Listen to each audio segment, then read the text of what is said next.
Okay, recording has begun. So welcome to Digital Coasts, which is the fourth of the Coastal Connections webinar series as part of the Institute for Historical Research partnership seminars. This series came about as part of an initiative by the Coastal History Network, Coastal Studies community. And the idea is to create a sort of diverse range of disciplinary global thematic perspectives on coasts. And so far we've had a webinar on coastal Brexit, we've had vanishing coasts, and we've had coastal dystopias. Now we have digital coasts. So my name is James Louis Smith. I will be your moderator, your chair for this session. And we're joined by four respondent speakers. We're joined by Melanie Bassett from Portsmouth University in the UK, Sean Frager from the University of Southern California, Sarah Knight from the University of York, and Jonathan Thayer from Queen's College City University of New York Uni. So basically, what I'm going to do is, you'll see on the slide, I'm going to ask my colleagues to speak for 8 to 10 minutes in the order, the alphabetical surname order, essentially. They're all going to offer a perspective on the topic. And then what we're going to do is go straight into Q&A. We have a few questions we agreed on. Just to give you a taste, some of the questions we're interested in are: how can public history projects make best use of the power of digital collections, and at what point does the information become too much? Another question is: what data sets are most relevant to coastal digital history, and what are important limitations or biases to these data sets? What is the contribution of digital mapping platforms to citizen science and participatory involvement in cultural heritage governance? And how do we support and sustain digital coastal studies initiatives? Just a few basic sort of ground rules. So the way we're running these webinars is we'd ask everyone remains muted for the duration. Speakers are pinned to the top so that they will appear, first in the order and when speaking. In the Q&A section, which will follow the four talks that I mentioned, we will ask that you ask your questions in the chat, and we will call them out. And for GDPR purposes, I would ask that if any of the participants are calling out a question, please don't refer to the name of the person asking the question, just say the question, and then we'll address it either individually or as a group. We're aiming for 90 minutes, so we're aiming to go from 2 p.m. BST, British Summer Time, till 3:30. Without further ado, I think at this point, it remains for me to just launch straight in. So I'm going to begin with our first speaker, Melanie Bassett, who's a research fellow for Port Towns and Urban Cultures at the University of Portsmouth.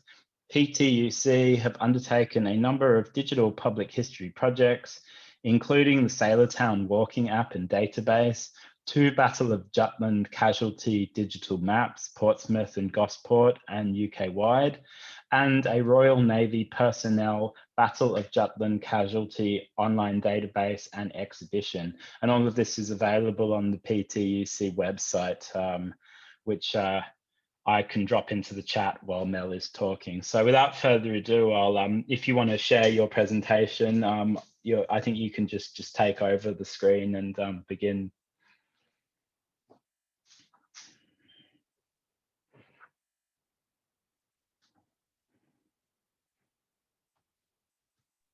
Okay, can you all see that? Okay, brilliant. Thank you. Hi, yes, as James has introduced me, I'm Mel Bassett from PTUC, Port Towns and Urban Cultures. And I'm here to tell you about the digital assets, the sort of suite of digital resources that we've created over our time as a research project. The aim of Port Towns and Urban Cultures has been to look at the effects of maritime history on land, and our particular focus has been to look at the urban environment and how the coast and the maritime aspect of people's livelihoods in a port town actually intersects and informs their life.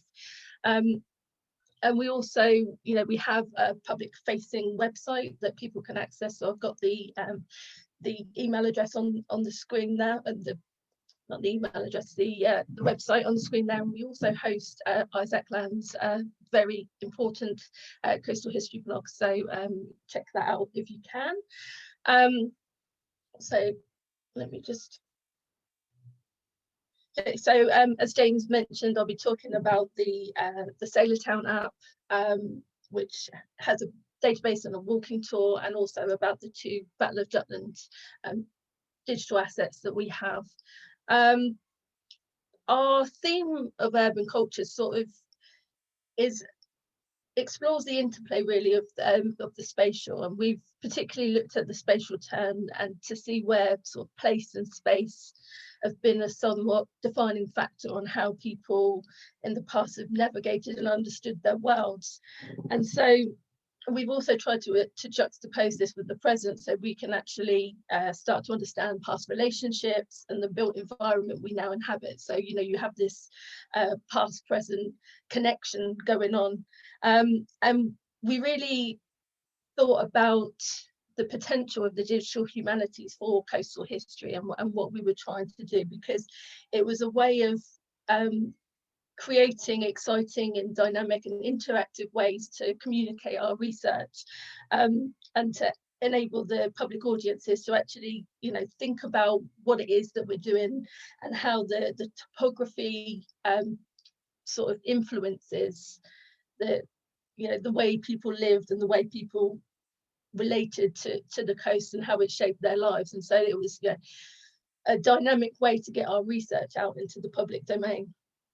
So the first one I'll go to is the Sailortown database. So this is something that was created by my colleagues.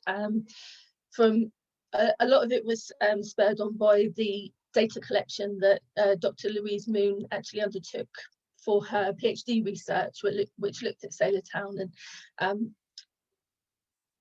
she created a really big database of where sailors were living. She used the censuses, and she also used things like trade directories to map where pubs and various facilities that sailors would have used in the town, to sort of basically to start to think about the geospatial aspects of what it means to be in a sailor town.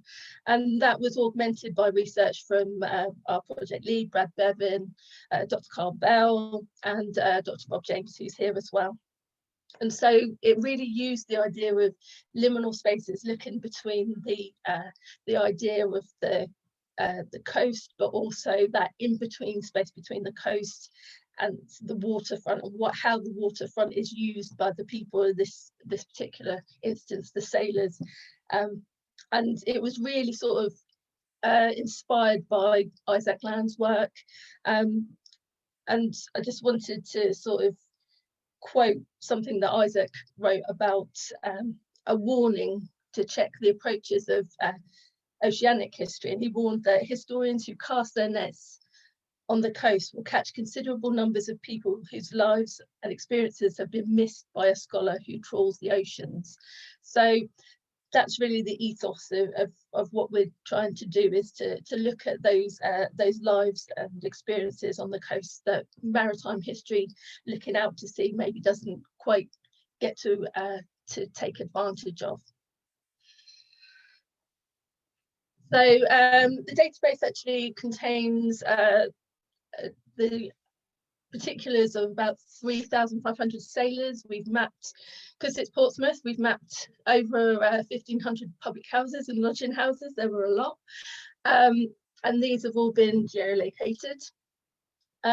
Census data was used, trade directories, local news reports on crime and supernatural occurrences are all stuff that comes up in the database that people can actually map and have a look and see the relationship of the sailorhood and the way people were living, the way people believed and operated in their lives during these times. And the concept really was to not just look at how sailors were others, or it was the sailor town was a place of otherness. It was to look at how the sailors were actually very prominent social actors and how they influenced the urban environment and actually interacted it with a lot more, a lot more agency than they previously given credit for.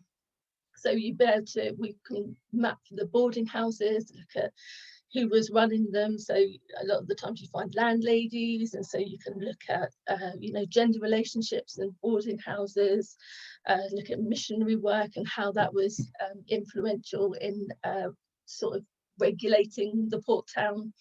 And it's not something I have got time to talk about now because it's a bit of a whirlwind tour, but I think in the discussion, if we could talk about potentialities for digital intervention, I think that's a good way of thinking about how this app can make interventions to how we think about methodology and digital frameworks in the future.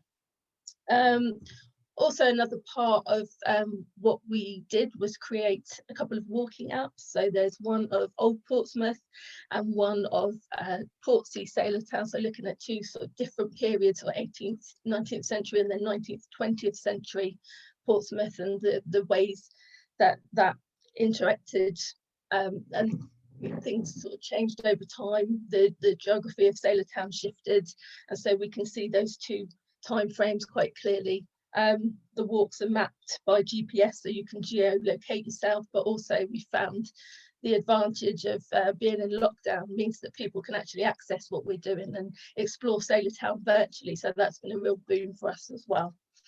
I think really that this is something where the idea that the city is a palimpsest, so where different layers can be revealed and discover new narratives about the built environment, and sort of the mundane and ordinary things we walk past every day can actually come alive. And what we've tried to do as well, as you can see from the slide, is that we juxtapose the geolocation with the historical narrative, but also evidence of contemporary material culture. So it sort of orientates it on a sort of physical, conceptual and material level. So the next I wanted to discuss was the Battle of Jutland app. These are two particular examples of co-production. We worked with the Portsdown University of the Third Age on these two particular projects. The Portsmouth and Gosport map was created with the University of the Third Age with our Rob James, who's here today, and a PhD student called John Bolt. And that was a result of Heritage Lottery Fund money that they were able to roll out this particular visualization of the casualties of the Battle of Jutland. And the second one, the All Navy personnel map, was part of the project that I worked on with Professor Brad Bevan, which was HRC funded through Gateways to the First World War. And it mapped the over 6,000 casualties that died at the Battle of Jutland from the Royal Navy side through an interactive map, an online database, and an online exhibition.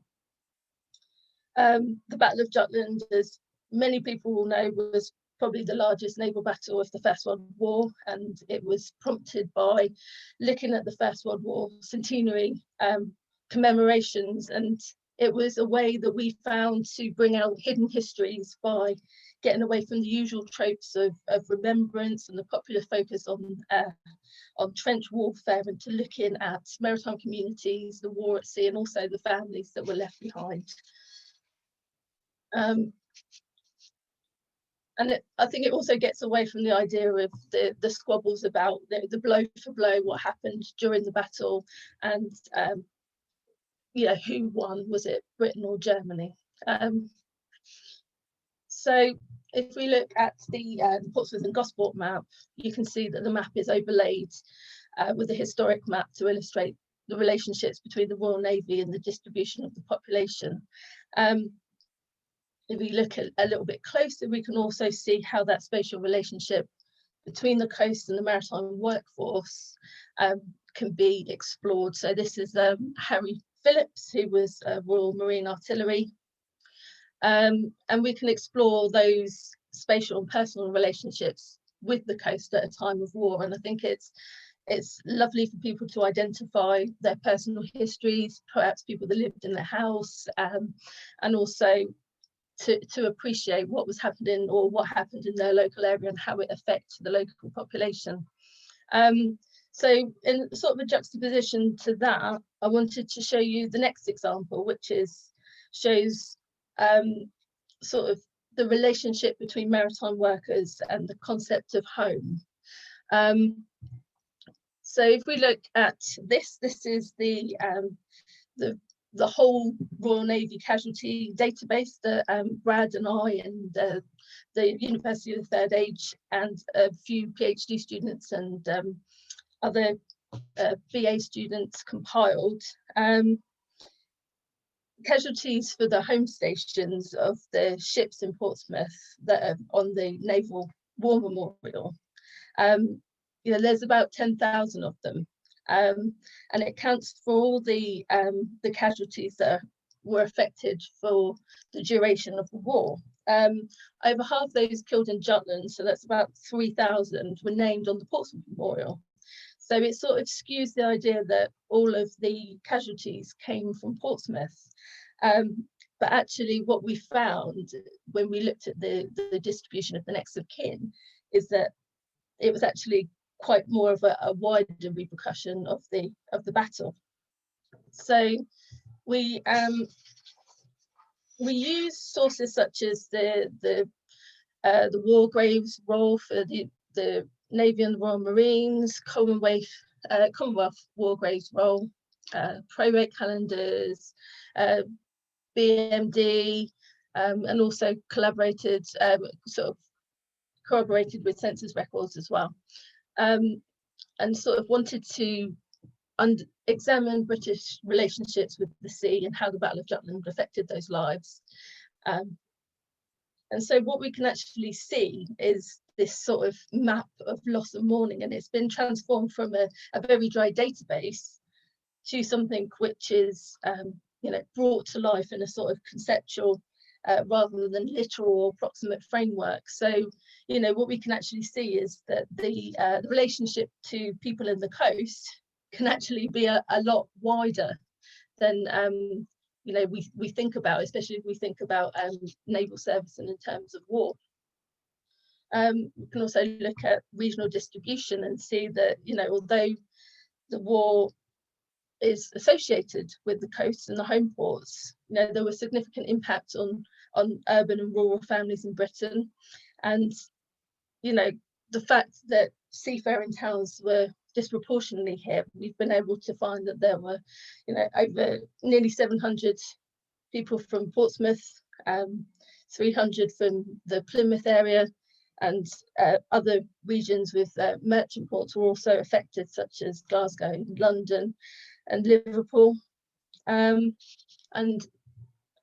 what I think is particularly interesting is widening the possibility of the coast through this research. So, you know, we've gone from Sailor Town and the liminal space of the sea, but we've also can start to track those relationships to the coast digitally by looking also inland and those global connections of being and belonging.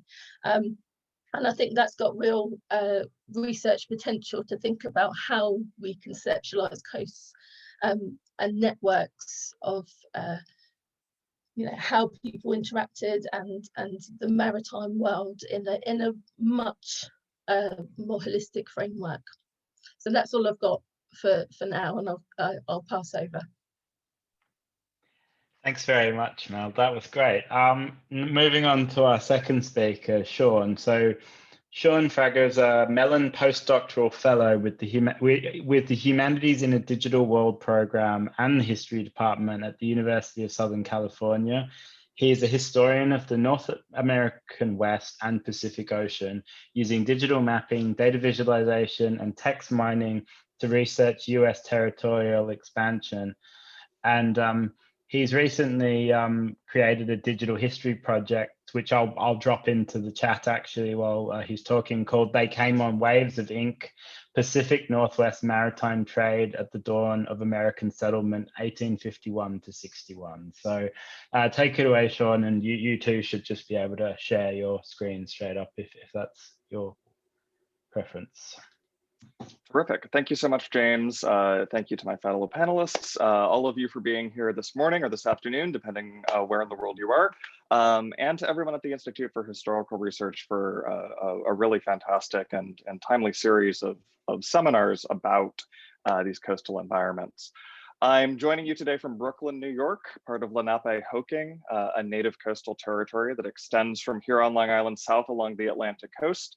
The Lenape have lived here since time immemorial and continue to do so today.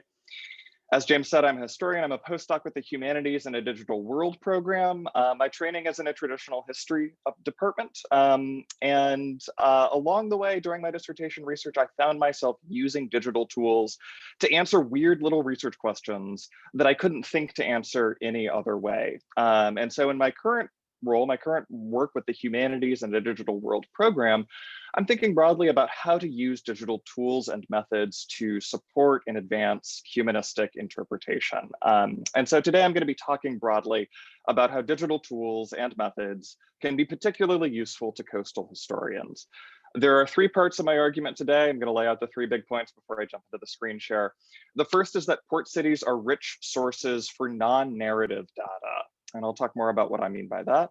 Second, it's easier than ever to work with this kind of data. I hope you come away from our presentation, our panel today, inspired to try some of this out yourself. And third, that although it's easier than ever, although these tools are easy to access, although the data is easy to access, you still have to use them carefully and thoughtfully in order to make your use of them worthwhile. So to demonstrate some of this and to talk about what I mean, I'm going to go ahead and start screen sharing here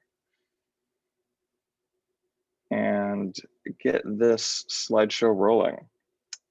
Okay, so to my first point, that port cities are sources of data. I think all of us come to today's seminar knowing how port cities can be really rich places for stories. And I want to shift our thinking and think about how port cities can also be really rich places as repositories of data. We know how port cities channel the flows of people, of goods, of ideas, of diseases, that they serve as nodes for movement and exchange of all of these things, that they connect local and global and regional networks. And all of these connections, all of this exchange and movement produces a lot of paperwork. It produces ledgers and logbooks and inventories and passenger lists. So much of all of this that at points it can feel like we're drowning in information. These kinds of sources are often useful for specific targeted questions. You know, I'm always going into ancestry.com and looking at passenger lists to see when a particular person arrived in a particular port, or I'm looking at customs records to see how much grain was exported from a particular customs district in a particular year, things like that. But part of my argument today is that this data can be useful to answer larger questions, to look at aggregate trends, in part by using digital mapping and digital visualization tools. So here to my second point, that digital humanities work, this kind of work with data, is easier than ever. There is a surprisingly long history to the use of digital methods generally for humanistic work, and particularly for their use in maritime and coastal history. One of the very first computational history projects, Bernard and Lot Balin's Massachusetts Shipping, a Statistical Study, published in 1959, took a shipping ledger in Massachusetts, a colonial shipping ledger, and hand-coded thousands of punch cards, and with the support of people who had been specifically trained by IBM, ran all of these punch cards through tabulators and calculators to produce statistical tables that could then help them answer questions. The amount of work that they put into this project is incredible. things are very different today. Where it took them these thousands of punch cards and these complicated mechanical computers, today with a digital camera, some time in the archives, a program like Excel or Google Sheets, and some time or some research support, you can really quickly transform an archival source into a data set, and then easily map or visualize the resulting data. But while these tools are easy to access, we still have to use them carefully. Computers are fast, but they aren't magic. And this kind of work, digital humanities work, often brings into relief the kind of interpretive decisions that are always shaping our research, but are often sort of below the surface. So to demonstrate these 3 points, I want to briefly take you through my own project. They came on Waves of Ink. I'm going to do this quickly to leave time for discussion and questions. So this will be an overview, and I'm happy to discuss more in the Q&A. And I also invite you to visit the project website, seanfraga.com/wavesofink. So this project investigates a single archival source. This is a ledger kept by US Customs officials. In 1851, the United States created a new customs district covering Puget Sound, and the Pacific Northwest as part of the nation's expansion to the Pacific coast. And this ledger covers that customs district first decade from 1851 to 1861. This is important because this is a period of enormous change in this region. Washington Territory is organized. The United States makes a series of treaties with indigenous nations. We see the start of sustained non-native settlement. There's a gold rush just north of the emerging US-British North American border in Fraser River. And we see the start of the San Juan Islands boundary conflict, a maritime border dispute between the United States and Britain that ends up lasting 12 or 15 years. It isn't resolved until after the Civil War. That's a very different story from what I'm here to talk about today. My point here is that while there are any number of stories related to this place and to this period that are important, a ledger like this one isn't the first place that we would go to look to tell any of those. Where we have narrative sources like diaries or letters or newspapers representing how our historical actors understood themselves in relation to the world, the stories they told about themselves and the world they inhabited, a ledger like this recorded data. We tend to think of data as objective information. Here's a list of everything that these customs officials recorded across this ledger. But I want to start by troubling that idea of data as objective, as something without a history. Joanna Drucker argues that data, as she puts it, does not exist independently, but is captured as the results of the parameters of the search. She refers to this as CAPTA, or information captured. So I think it's useful to look at this list and instead of seeing data, see sort of a set of search queries. These were the things officials were interested in recording. And because this ledger is a document that was produced by US government employees interested in specific information about the maritime traffic that they encountered, because of the choices they made, the ledger doesn't capture an equally large wealth of data. It doesn't capture information about the indigenous maritime networks that existed before American arrival and that continued operating during and after this period. It doesn't capture anything about the San Juan boundary conflict. I was surprised by this, but because both the United States and Britain considered the San Juan Islands to be domestic territory, it was not something that customs officials were interested in recording voyages to or from. And then finally, tabulating data like this, trying to take a messy world and fit it into these categories could often shear off some of the rough edges of lived experience. There are occasional notes scattered throughout this ledger. For example, there's a little note, 3 words, next to the entry for the ship Thracian, which arrived in Olympia in 1851 or 52. And the note reads, seized, comma, ran away. And surely there's a larger story there about a ship that entered port, that was seized by customs officials, that was somehow taken back by its captain and crew and then left again. But it's not in this particular ledger. So despite those structural limitations, and while we can keep those in mind, these data, the data contained in this ledger, still make it possible to examine this historical maritime traffic at an incredibly fine resolution by the day, by the individual voyage of vessel, rather than by the year available in published sources. So I started to think of this ledger as a kind of 19th century spreadsheet. And to make use of this data, or this CAPDA, I worked with 2 research assistants to transform it into a 21st century spreadsheet. To give you a peek behind the curtain, this took about 60 hours of work spread across 3 months. They were undergraduates. They did this in addition to their coursework as student workers. This was pre-pandemic. They worked on their own independently. We met maybe once or twice in person, but otherwise communicated over email. And after those 60 hours, we ended up with 4,500 entries spanning from November of 1851 to April of 1861. I said a moment ago that we started to think of this as a 21st century spreadsheet. It's actually several spreadsheets because the customs officials used 2 or 3 different organizational schemes across the lifetime of this ledger. And what you see here is an archival copy. This is a spreadsheet that matches the ledger's organization in all of its eccentricities and all of its changes as closely as possible.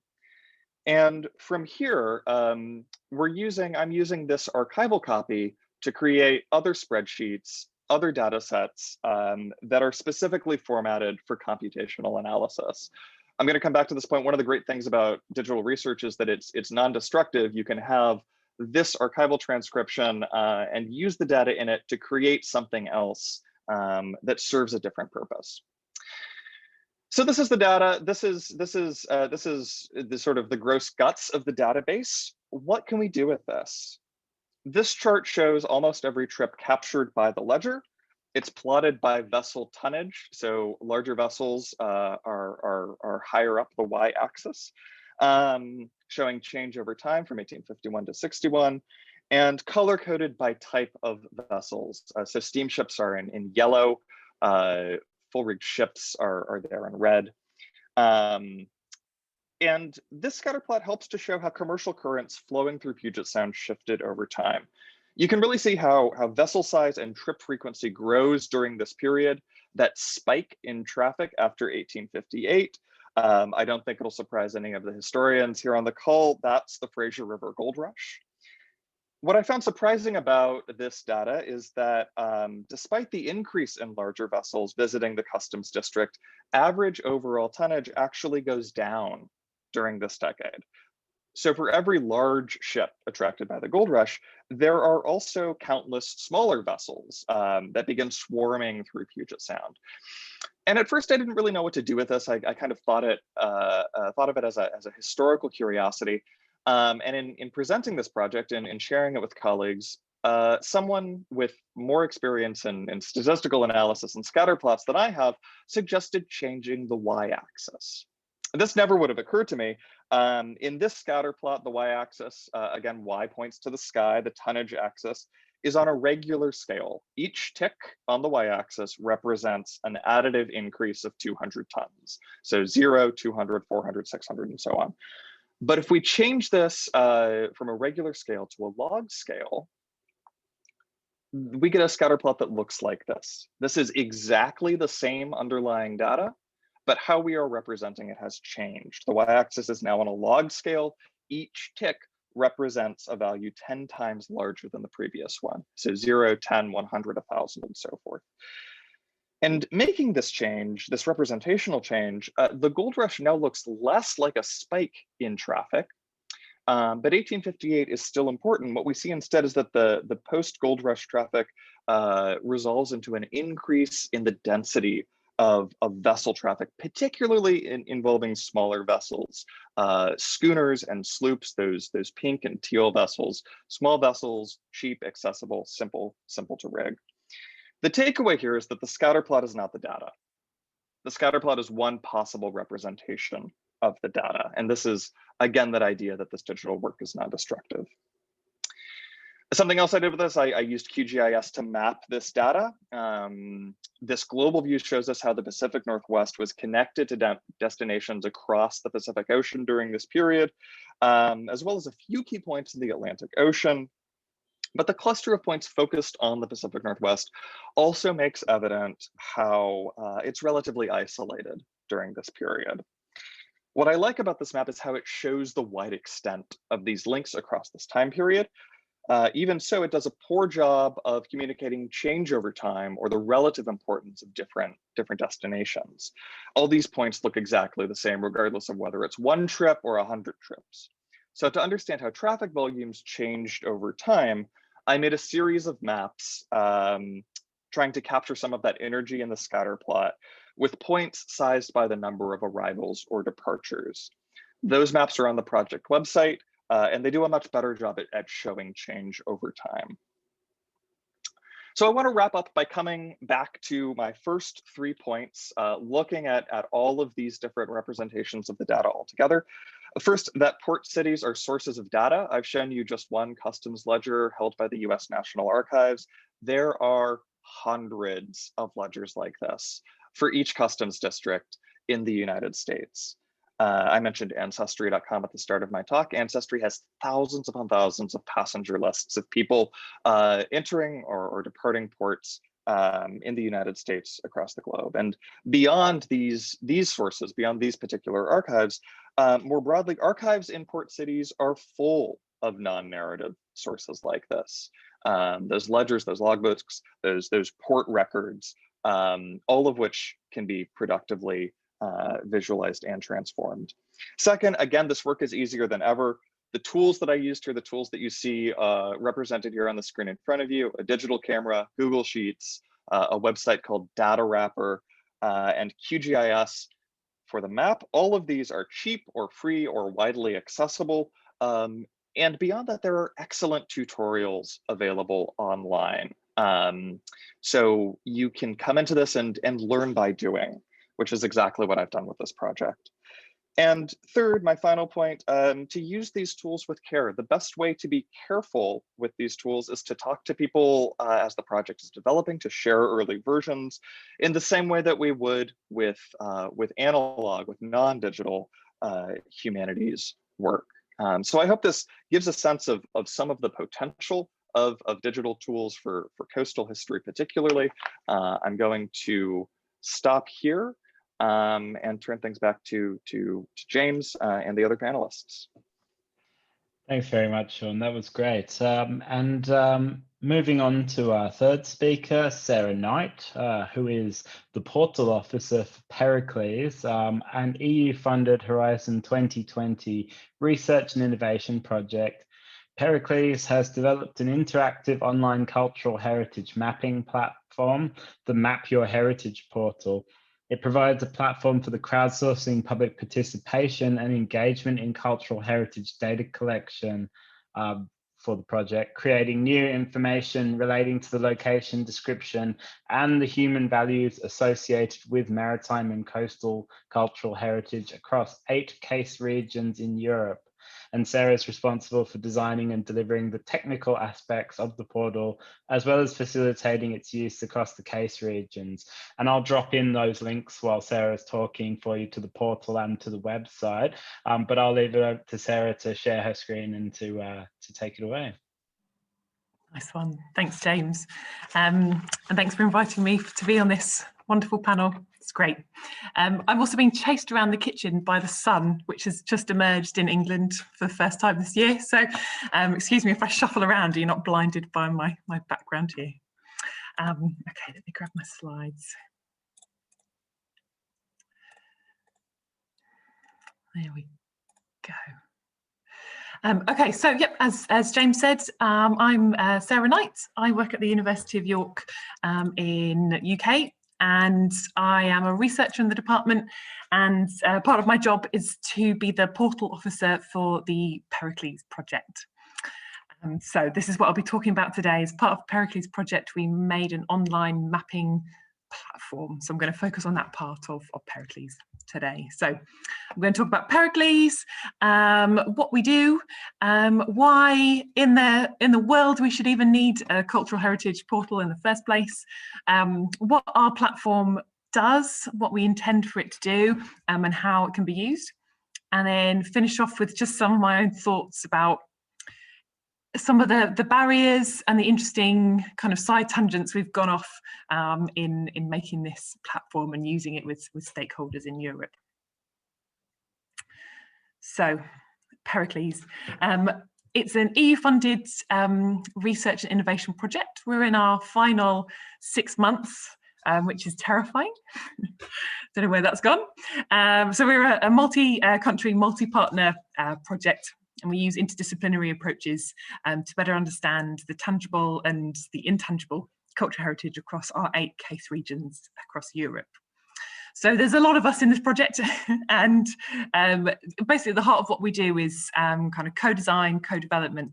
It's at the heart of everything that we do to engage with our stakeholders across the different case regions. So alongside that as well, we also have developed a range of tools. I think we've got a tools handbook coming out shortly, which will be on our website. One of these tools is the portal that I'm going to be focusing on today. So just a little background. Why have we done this? Why do we need this? Well, there's growing recognition of the importance of accounting for human-environment relationships for successful governance in coastal and maritime regions. And despite this recognition, cultural values and intangible heritage are still not present in current policy.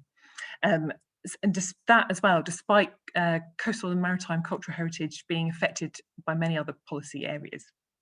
So lots of work shows that listening to and including stakeholders and community knowledge and values in policy leads to improved decision making, leads to enhancement of trust, leads to the improvement of reputation of policy, and also increased compliance.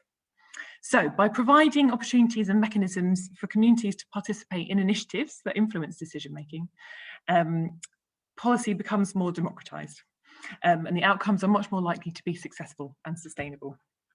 So in the EU, there's lots of frameworks and platforms that integrate policies across all the countries for the sustainable development of all sea-based and coastal activities. And underpinning these processes, these policy-making processes and these decisions is good quality data and evidence. And moreover, placing cultural heritage in a spatial context allows us to provide new insights. So it allows us to vary scales, allows us to place cultural heritage in the context of other important phenomena, allows us to bring in new data, it identifies clusters and hotspots of activities and risks, allows us to observe geopolitical influences and explore space and place in a new representational and analytical way. So, with all that in mind, we decided to embark on making a platform, an online web mapping platform for all of our case regions across Europe. So these were the aims of our portal, to better understand cultural heritage, to really find out where it is situated in a maritime and coastal place. To give the opportunity for citizens and communities across Europe to engage and add to this mapping exercise. To a large part of what Pericles does is work with stakeholders in different regions. So this portal is really aimed as a engagement and facilitation tool for stakeholders within and across the case regions, and also to provide an opportunity for analysis in a spatial setting. So we had these grand aims for the portal, and whilst doing it, the geographer in me, the GIS person that will always be inside of me, came up with all these other questions as well whilst doing this. And it was interesting, you know, from our perspective, what we think should be on a map. And working with our different stakeholders who are incredibly varied, from kind of heritage practitioners, natural heritage practitioners, to fisher people, tourism industries, you know, all manner of stakeholders within kind of coastal and maritime policy and governance. You know, what don't they like to see on a map? If they're going to come and engage on a map and share their heritage and their knowledge and content, what makes them tick? What turns them off? How do stakeholders use it, and how do different stakeholders use it? You know, what works and what doesn't in this process. So all of that, I'll share some of our thoughts on this later on. So conceptually, a project prior to Pericles, based with some colleagues up at SAMS in the Outer Hebrides in Scotland, made this Mapping the Sea map. So again, it's got this nice aesthetic interface, and the idea is that people can come to the map and upload their content regarding coastal and maritime cultural heritage on the island of Barra in the Outer Hebrides in Scotland. So that was really the kind of conceptualization for this kind of project. And from there blossomed our European-wide portal. So this is where you can find it. This is what the homepage looks like. So it's divided into the 8 case regions that we work in for the time being. It's situated in that way. And this portal really was designed to enable a real kind of integration, a real way for people to explore what already exists there, to add to it, and also to share and kind of communicate with different users within it as well. So I'll show you some of the features of it. So this is going into one of the case regions, it's Denmark. The portal's available in 8 languages. So I'm not sure if you can see my mouse. I'm wiggling it around here in the top right. That's where you can change the language. So that all the languages represent our case regions. That was no mean feat, as you can imagine. And so on here down the right, you can see the different tools and some of the functionality of the portal. So you can add your own data. You can then create trails from this, so you can make trails from existing data or your own new content that you add. The key here is just a kind of structure of the data that's in there. So under each of these headings, there's lots of different types, lots of different categories of data. So when you upload data, you categorize it in that way. That has kind of consequences for metadata and so forth. And there's filtering tools to kind of turn data on and off, and a bookmarking tools to be able to make maps and to print that way. So really the platform here has kind of dual function really from our perspective. One as a data gathering platform, and to kind of enable users to interrogate and add data, but kind of more broadly, it can be used as a platform to facilitate discussions and decision making. So it's a participatory tool that can be used by different stakeholders, different policymakers, different communities, to visualize data, to incorporate data from other places for their uses. So within this, there's user added data, which I think you see here, and then also within the key on the right, we've embedded lots of existing, we call them official data, but existing layers. So we've moved in things, for example, from EMODnet, which is the European Marine Data Portal. So with web feature services, we've just automatically moved data in here. So you can see, for example, the European layer of lighthouses, for example, if that's where you want to go. And then also we've got lots of national geodatabases fed into this as well. So there's really rich data. So it's the really nice marriage of existing kind of national, international data sets alongside user added data, which has caused some issues in its own right. Okay, so from our point of view, and how it's changed throughout the project. Obviously, we had a work program, and it changed a lot with COVID. Lots of stuff has gone online, lots of stuff's been cancelled, etc. But you know, I think Melanie said it. It's opened up opportunities that we didn't foresee as well. So we've within the project ourselves, we've held mapping workshops. The portal's used as a kind of a crowdsourcing interface. There's also been sessions run with schools. And really, the portal can be used it's meant to be used by anybody. So we've got lots of community groups and citizens that use it. We've got, for example, there's lots in Northern Ireland, lots of community heritage groups which are liking to use the portal to digitize their archives and to have a map that's already been made for them to visualize all that. We've got a group of users who use it more in an analytical sense, so very much interested in downloading the data and using it to answer questions or to inform decision making. And then thirdly, there's a more kind of, I hate the word exploitative, but I think it's the one that's used. So industries that can be used to exploit heritage assets that are captured in there and use it, for example, for tourism. So there's a big tourism theme to Pericles' work, and that's where the trails fits in nicely. And a colleague who might even be here today has been using the portal and the platform Easy Travel for storytelling and trail making for tourism industries. So there's many different, I guess, work areas, for want of a better phrase, that can use the portal. So this has been picked up by the European Marine Spatial Planning platform, but so obviously marine spatial planning is one huge area where participatory mapping and crowdsourcing data can really input. Also, just in terms of heritage conservation and governance, identifying risks. So a lot of work we look at is risks from climate change, risks from other development, coastal erosion, etc. Planning and development processes and tourism, as I've mentioned. So it's just a case study from the portal is one of our case regions is the Island Scotland region. It's a huge, all of our case regions are coastal regions, some are multi-country. This one focuses on Belfast, west coast of Scotland and Galway Bay.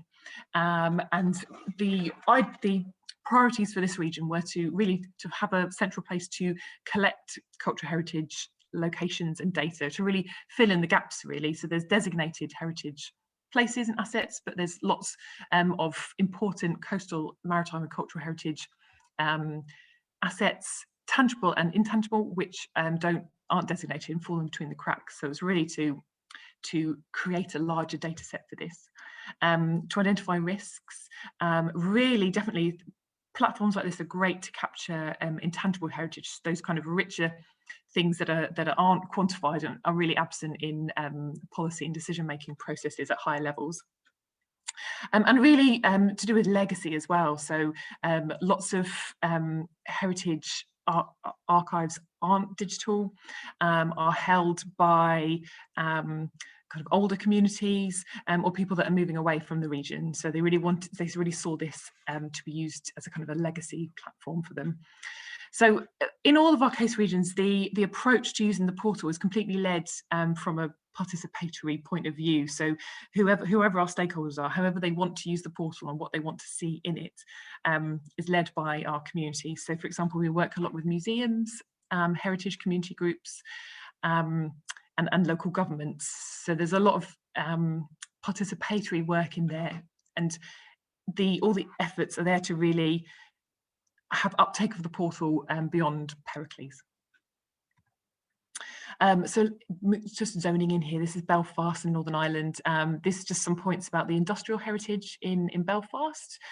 Users been busy uploading stuff here, and they've turned some points into different trails. So I think there's about 10 trails or so forth in this case region, which are then being used by different tourism groups and heritage groups in the area as well. So this is just my brain dump onto here, things that I just thought came up while we were doing this. One huge thing for us was the aspect of digital literacy in terms of how comfortable people feel with using online technology anyway, and also the spatial digital literacy. So we've had people who aren't comfortable with maps, just in generally. Some people aren't orientated to a spatial way of working, which, you know, that's just who we are. And there are people who just aren't comfortable with the digital tools. Lots of this came up particularly in our Estonian case region, where many of the stakeholders are older communities on the small islands there that are really rich in heritage, and their aim was to kind of make trails and digitize their heritage to exploit it for tourism purposes. But as a community, they have much lower digital literacy than, say, the school kids in our community in Greece. So we had real what's the word, kind of barriers to uptake of the platform here, which was interesting. And particularly we found lots of heritage kind of knowledge sits with older populations. So this is a real sticking point here for how you don't isolate certain populations when trying to capture this. In terms of mapping expectation, I'm just trying to remind myself what I meant by mapping tools. This was around what people expect when they come to a map. So we've done lots of usability testing on the portal, initially with university students who are studying history or heritage, and they have really specific expectations, generations that's been brought up with Google Maps, for example. So if it looks different to Google Maps, or it works in a different way to Google Maps, they question it and think something is wrong, or they don't trust it, or something needs changing.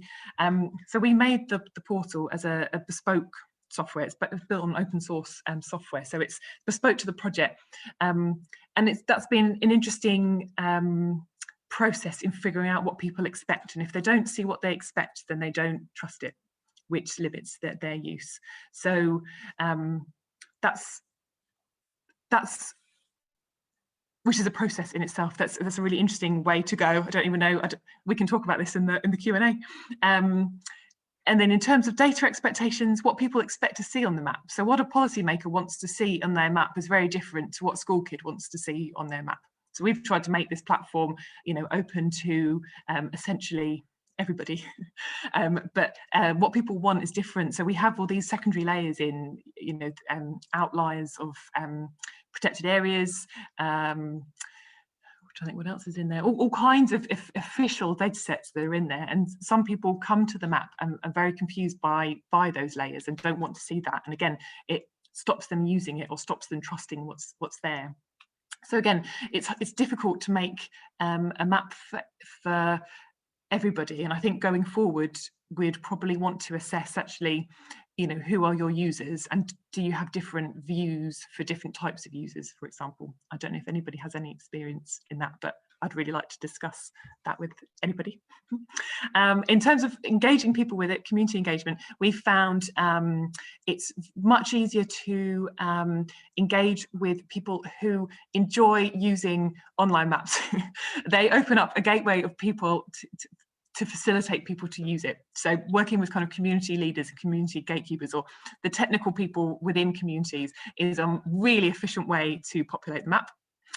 And in terms of data quality, which is a problem with any citizen science kind of public mapping, volunteering, geographical information project, is the quality of the data. So we've got data in the portal which adheres to kind of global EU level specifications like the Inspire directive, which requires specific data, metadata, etc. Alongside a point that somebody might have just uploaded from their mobile phone with a photo and just plonked it somewhere. So in terms of kind of data consistency and data quality, we have to look at moderation and spatial consistency and quality of content as well. So it's similar for any citizen science project, but that's something that we are battling with at the moment. And that was just my top list. Summary, this is what the portal does. The key features really are the fact that it's multilingual, it's interactive, and it's meant for sharing, and that the dual purpose that it can collect data, but it's also a tool for decision making and discussion. These are the guys that made it. Thank you to these ones. And that's me. Thank you. Thanks very much, Sarah. I'm in awe of localizing something in 8 languages. That sounds, as I can imagine from what you said, that sounds like a lot of I'd like work. to say it wasn't me that translated it all. I would love to be fluent in 8 languages. Not me. Yeah. Okay, yeah, and our last speaker today is Jonathan Thayer, who is Assistant Professor at the Graduate School of Library and Information Studies, Queen's College, City University of New York, where he teaches courses in archival studies and public history and conducts research on topics related to archival studies pedagogy. He's the author of a monograph in progress on United States sailor towns and co-editor of Maritime Masculinities in a Modernizing World, 1815 to 1940. So take it away, Jonathan, and if you also would like to share your screen, you're very welcome to do so. Okay, thanks, James. Let me present here.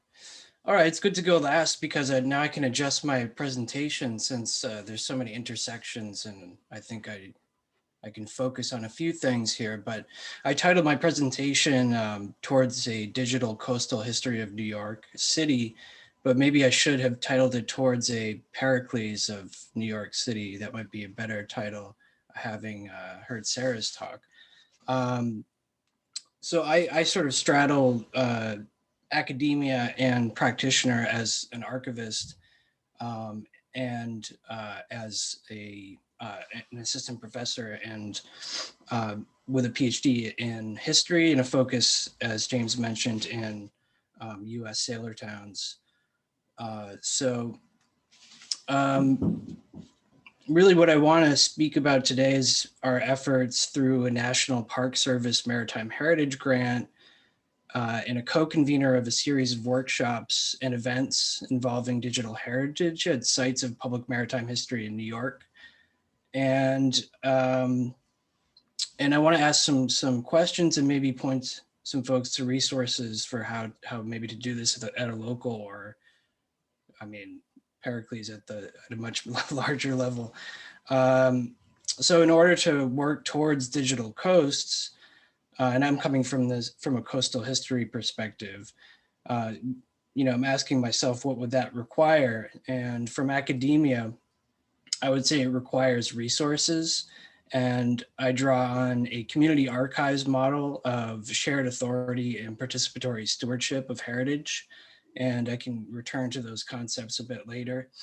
It also requires from academia open access to source material, data sets, and scholarship. It requires investment in libraries, archives, and museums, which is something that's near and dear to my heart.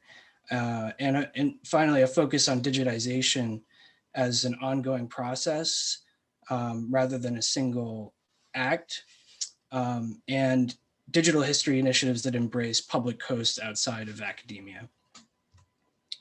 So my real entry point into this work is through the Siemens Church Institute of New York and New Jersey. I've been their archivist for over a decade and now very much on a part-time basis since I have my appointment at Queen's College, but still engaged with them. And that's primarily with whom I've been working on the programs I'll describe. So this is the floating church. This is the sort of origins of the Siemens Church in the 1840s. They eventually upgraded, as you can see, to this 13-story, 520 dormitory building in Lower Manhattan in New York. This was opened in 1913. This is a view, you can see the building down here looking out on New York Harbor, just to give you some perspective. They sort of implanted themselves or embedded themselves within Manhattan's sailor town. And finally, this is Port Newark. As port traffic moved out of Manhattan to northern New Jersey, Siemens Church followed, and they have a welcome center here. And I'm going to jump around a little bit with my screen.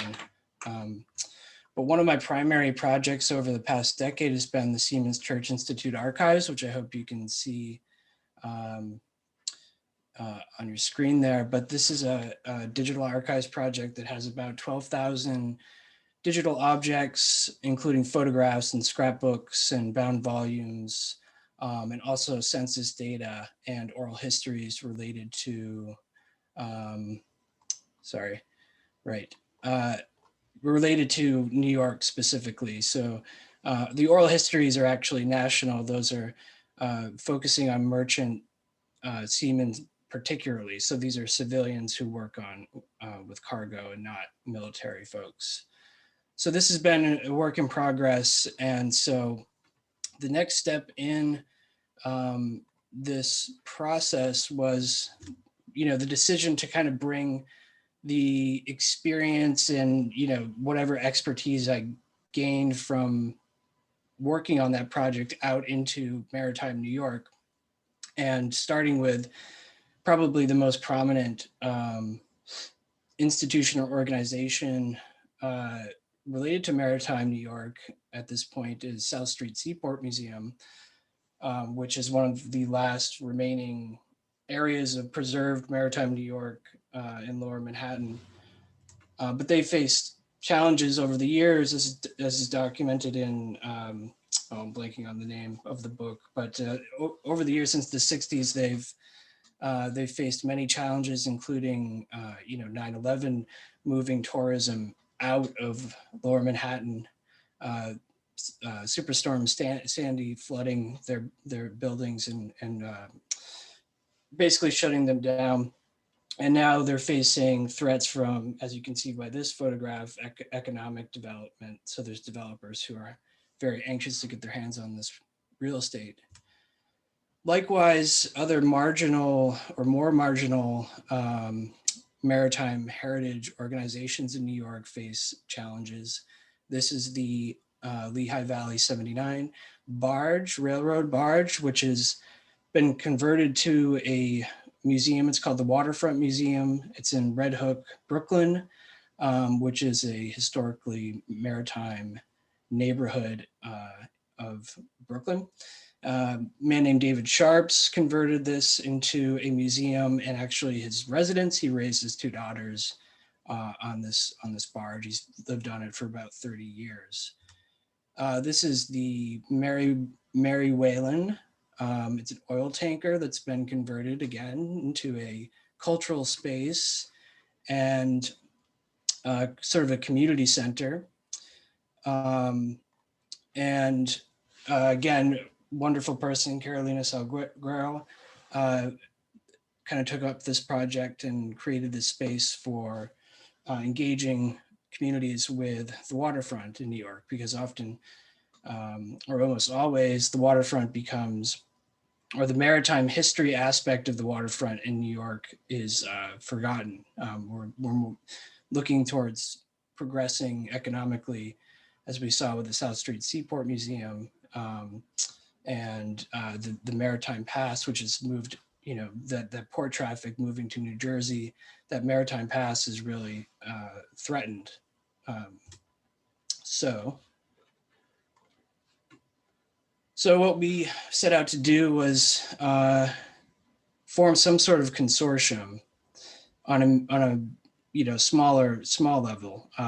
And once we had our group together, in terms of a list of organizations or communities or individuals who are invested in New York maritime heritage, we launched a set of programming that was focused on mobile digitization. And so what you're looking at is one of the outbuildings of the South Street Seaport Museum. And I'm demonstrating a mobile digitization kit. And that's actually just a simple camera tripod that's set up inverted, it's inverted so as to shoot downwards towards objects. And what it's set up on is actually a suitcase. So you can pack that up and roll it with you. And actually before the pandemic hit, our next stop was going to be Staten Island. We're going to bring the equipment on the ferry and get off in Staten Island and go to the Lighthouse Museum and do another event, just to show how portable this stuff is. And that was obviously interrupted, but we hope to do it soon. This is from inside the barge, the Waterfront Museum that I showed the photo of earlier. As you can see, it's really cozy and nice. We had what we call a floating conference And this brought together a number of stakeholders. You can see the list here to talk about their sort of pockets of New York maritime heritage and interest in participating in some sort of digital consortium. And I focused on teaching sort of one-on-one digitization. As James mentioned, I'm a professor of archival studies, so I teach digitization. But so this was sort of a gathering of folks who were interested in getting their stuff up online through this process of digitization. And you can see it's a real mix of academia, nonprofits, museums, historic vessels, the New York City Economic Development Corporation, so municipal organizations. So it was a real, inspiring event that sort of set off this consortium idea that's still very much a work in progress. So what I think with the remainder of my time, I want to talk about project management. And I think this is really important in terms of creating these really exciting and engaging digital humanities projects or digital history projects that are really high risk from an archivist's perspective or a digital scholarship librarian's perspective. And so, like I said, digitization as an ongoing process as opposed to a one-off act of scanning or a two-part act where it's a scan and then a publication or a visualization. These are just some of the steps involved in decision-making related to how you're going to go about digitizing materials. So one aspect that I really want to hone in on is digital preservation. And so this is my approach to teaching digital preservation. It's very simple. This isn't really my specialty at all, but there's really two options. One is this option, which was developed by NASA and is quite complicated, as you can see. And most organizations don't have the resources to go from the submission to the disposition or the SIP to the DIP, as we call it in archives land. And then everything that goes on in between here requires staffing and capacity and resources and money ultimately. But the basic idea is this front end, back end concept. So if you look at the front end of a website like the Digital Archives, this requires preservation. Omeka is the content management system that we use for this, and they upgrade almost once a year at least, and you need to keep up or else your site will degrade. It'll start to look dated, or eventually it's going to break. And that actually happened to us last year. We had to migrate to a new version that was quite disruptive. So that's the front end. The back end is all of your great data sets and files. And so there are best practices for file formats for different types of resources, of course. And those are really, really important. And it gets down to the minutia of file naming. File naming, I always say, is the first step in digital preservation, so that you don't wind up with this overload of data or digital resources that you can't make sense of or use because either the file has corrupted over time or degraded, or because you don't know what it is because you have 12,000 files that haven't been named properly. So the front end, back end, I prefer over NASA's. That's just what we're capable of as a nonprofit Stevens Search Institute. But luckily, there are resources for us that are publicly available, and I'll end on this note. The federal agency's Digital Guidelines Initiative has best practices for a bunch of different file formats, and then you can kind of choose, how high quality do you want to go? Do you want to just be good enough, or do you want to be, as good as possible? Culture in Transit was a great project that, like they said, they were digitizing, democratizing Metropolitan New York's cultural heritage. sort of the inspiration for going out with this mobile digitization equipment, bringing it to the sites and the people who have this stuff and want to get it up on the internet and share it. And one of my favorite ones is Archivist in a Backpack, which was developed by the University of North Carolina. And they too have, so Culture in Transit has this great spreadsheet with a bunch of equipment and what they prefer and notes and where to buy it and how much it costs. And all this equipment fits in a backpack. That's the concept. It really does. And you can record oral histories. You can scan photographs, documents, etc., all out of your backpack. And then finally, where to host this stuff? Well, there's really encouraging developments and options to host your content once you get it digitized, including Urban Archive. So this is our site on Urban Archive. All of our photographs have been geolocated, and you can walk around with your cell phone through Lower Manhattan and see, what existed there before, before.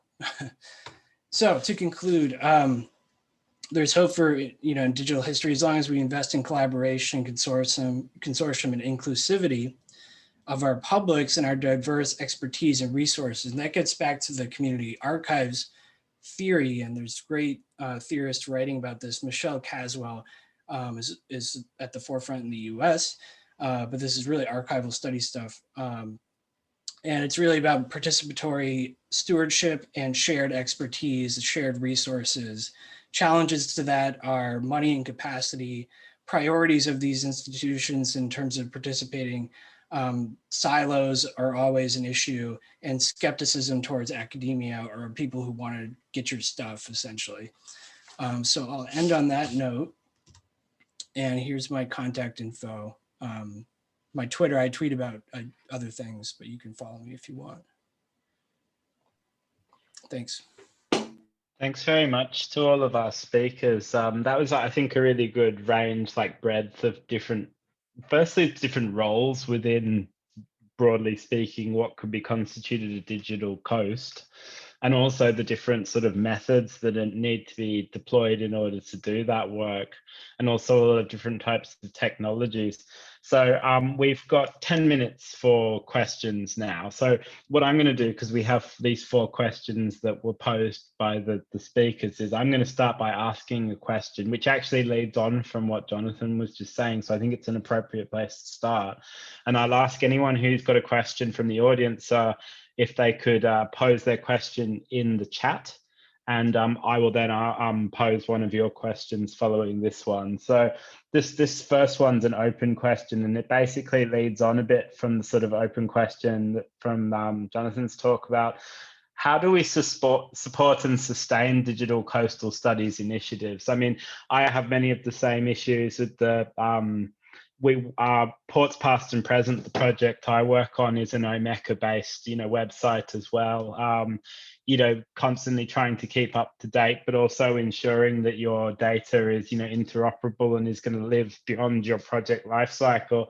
I imagine, Sarah, Pericles is winding up its data management plan and having a bit of a data panic, as long-term projects always do. So I guess my question to all of you is, moving, and Jonathan, if you have more to add, how can we try and make sure that these projects are sustained and supported long term?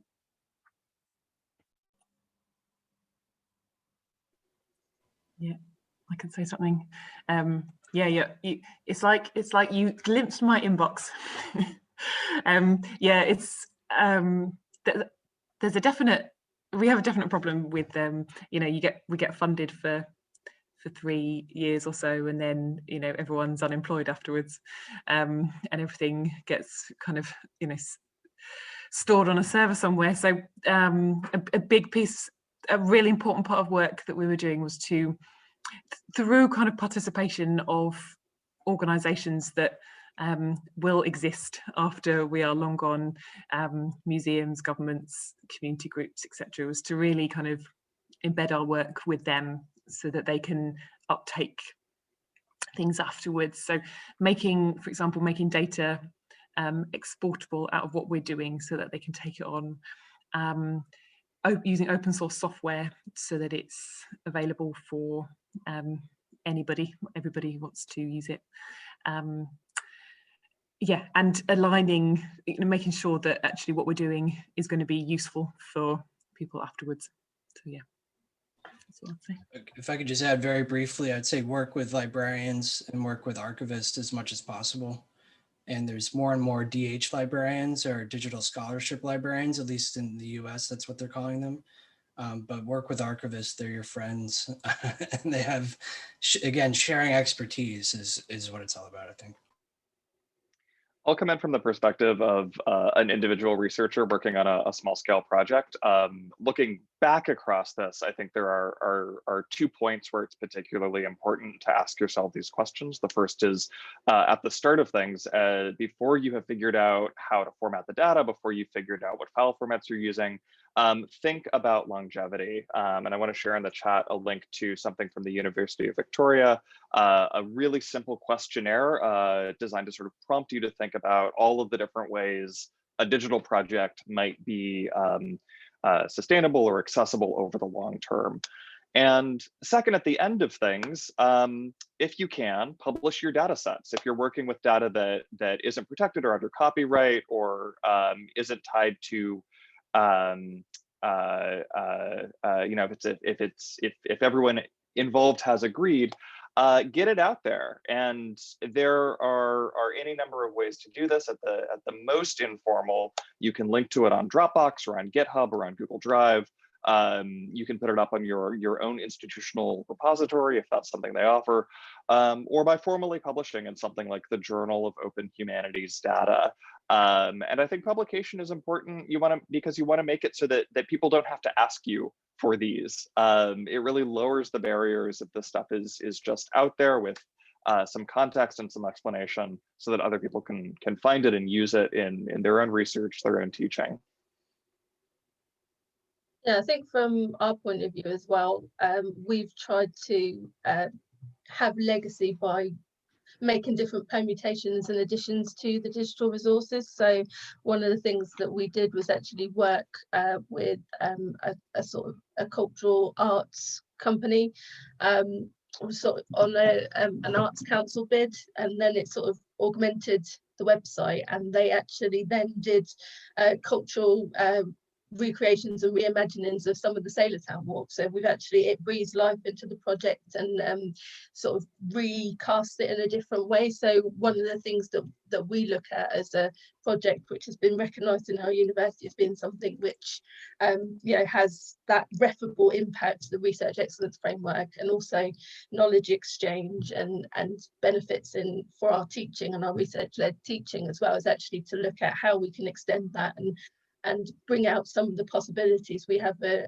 database which has a range of data which we can interpret in lots of different ways, and we can use in lots of different ways to bring out these histories and bring the history to life. So we're always constantly looking for new opportunities to extend that research and to augment what we've done to make it better, to add layers, to add different interpretations. So I think that's another way of creating legacy, is just keep thinking of ways that it can be added to and augmented if you've got the capacity, if it's not a short-term project, to think of other ways to fund it and to keep it going.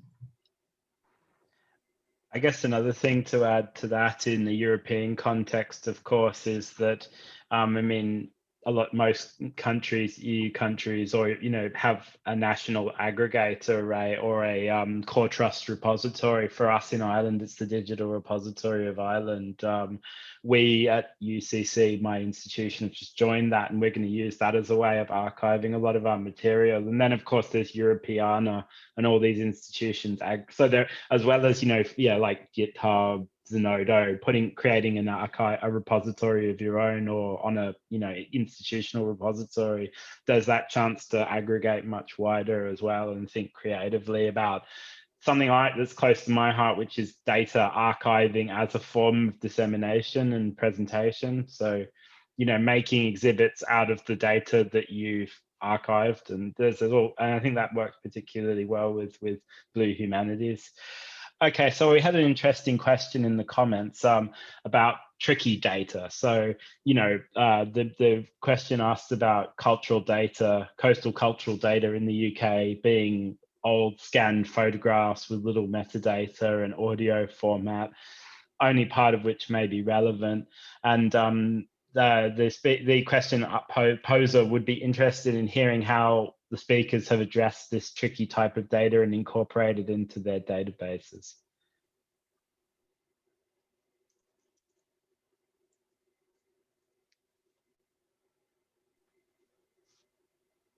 I think another dimension of that, as well as like tricky as in lacking in provenance, is as something Sarah pointed out, which is that community data often, you know, could say a lot of community blogs and, you know, local institutions have blogs.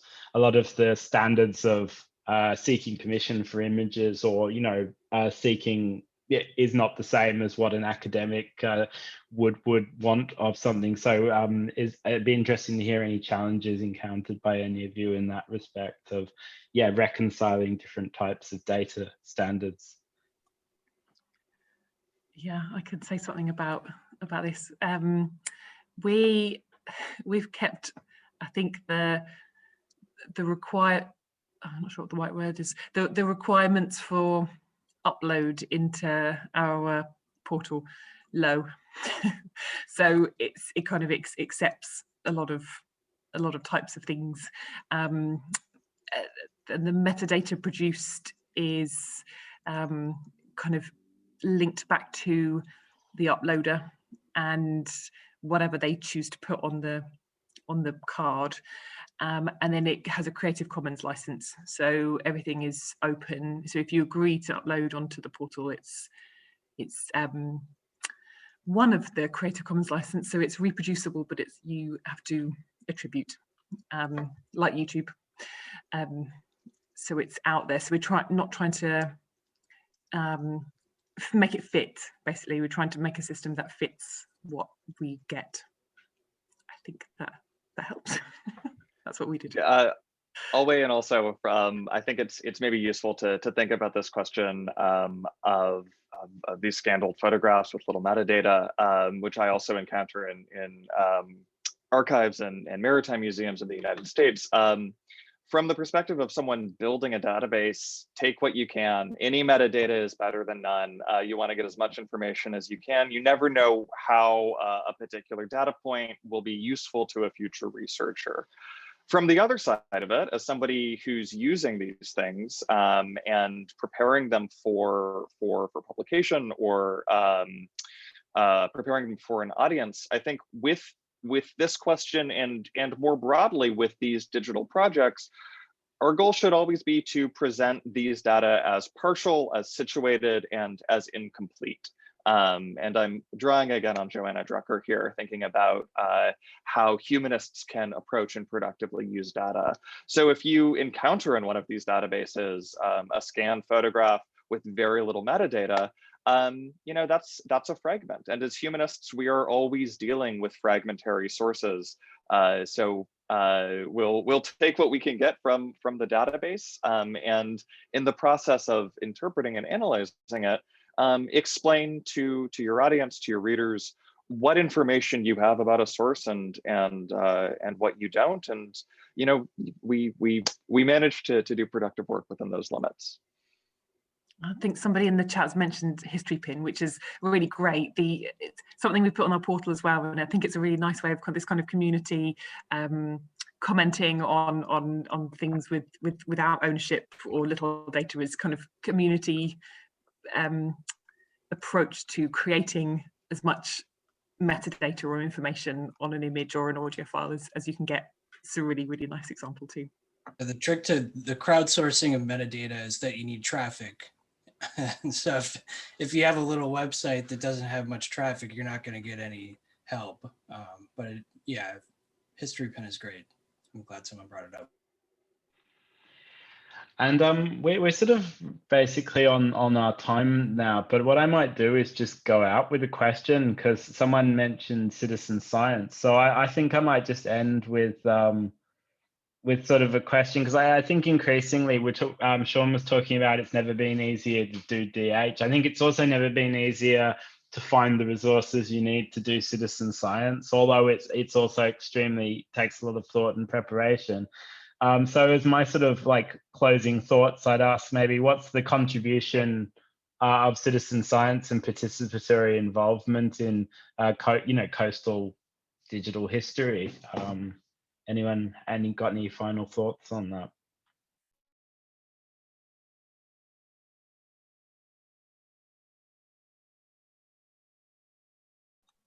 Sorry, I was trying to find my mute button. Yeah, I think there's a big, I think because of the intervention of digital history and the democratization of this sort of technology, I think it really helps us to, build senses of place and belonging, and a feeling of community, and investing in shared histories, which I think is a great impact. And I think once people see themselves as part of a larger framework and can identify with networks of belonging, and making sense of the world through these different connections that we can present to them as historians, we're not presenting them with necessarily theories or methodologies, we're translating that into digital packages that they then can be a part of and co-produce and take ownership. I think that's it's got great potential. I'll come in to say that broadly with citizen science or participatory work, or with these DH projects more generally, these tools are tools, and they should serve our purposes rather than the other way around. So if you find yourself in a project where it's difficult to fit your research aims into the digital tools that you have available, don't feel beholden to them. I think about this a lot with digital mapping. Digital mapping is incredibly powerful, but it's also really complicated and difficult and often frustrating. And I come back often to Kevin Lynch's book, The Image of the City, and how powerful it is to ask people to draw a map, a pencil and paper, for how they understand the city. And it's not digital, it's not geocoded, it's not something that's geo-referenced to exact space, but it's their impression of space. And that can be a place of starting a conversation leading into a digital platform or a digital map. So see these tools as ends, as means, but not as requirements. I think something I've always observed is that these problems you always think are going to be technological problems, but they always tend to be more social than you would expect. And I think that, as we've seen from all of our speakers, actually, that when these things become social, that doesn't make them any less complicated, but it's interesting. It's an interesting spin on, even the most sort of quantitative digital humanities. It's always surprisingly, about people and about relationships, and in many of our cases, stakeholders. So I think I will wrap us up there, but I'd just like to say thanks so much to all of our speakers. I think it was really, really fantastic and a great sort of array of perspectives. Before we finish, I'd like to just quickly plug our next seminar, which is happening on the 24th of June on the topic of coastal animals, and it will be at 2 p.m. British Standard Time as well. And I will send a follow-up email with the link to that so that you can sign up. And I will also, as I mentioned, be turning this into a podcast, and I've downloaded the chat, so I'll try and find a way of making all these wonderful links available as well. So because probably in the show notes for the podcast, so that you can access them. So I'm going to end the recording now, and thanks again, everyone, and have a great afternoon.